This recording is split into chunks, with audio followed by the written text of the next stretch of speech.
Қайырлы күн достар, сіздермен Айдана, менің каналыма қош келіпсіздер. Бүгін балалық шақтың бал дәмі лакомка жасайтын боламыз. Алдымен менің каналыма тіркеліп, осы видеоның соңына дейін қараңыздар.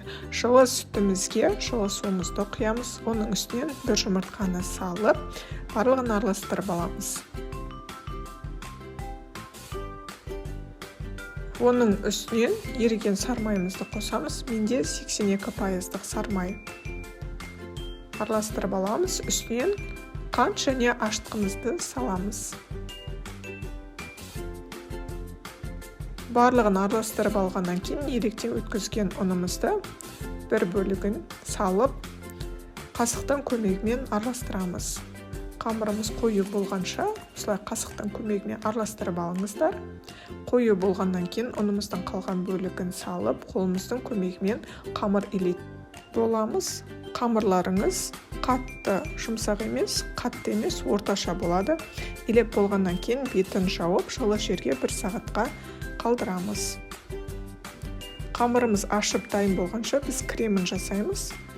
Кремін әртүрлі заттардан жасауға болады. Мен заварной крем жасадым.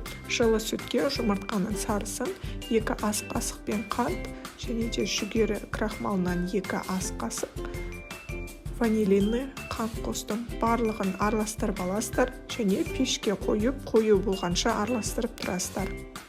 Асты жабысып қалмауы қажет, осылай сап-сары қою болады. Сол кезде алып, бетін жауып қоясыздар.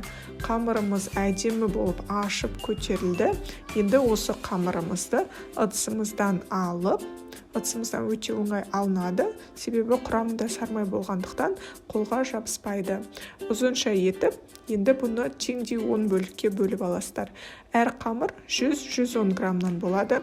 Өлшесеңіздер немесе көз мөлшерімен есептеп бөліп алсаңыздар болады. Барлығын дөңгелек формаға келтіріп, суала жасап шығамыз. Суала жасап болғаннан кейін бетін жауып кішкене қалдырамыз. Енді жайып бастаймыз. Дөңгелек етіп жайып аласыздар. Қатты үлкен қылып жібермеңіздер.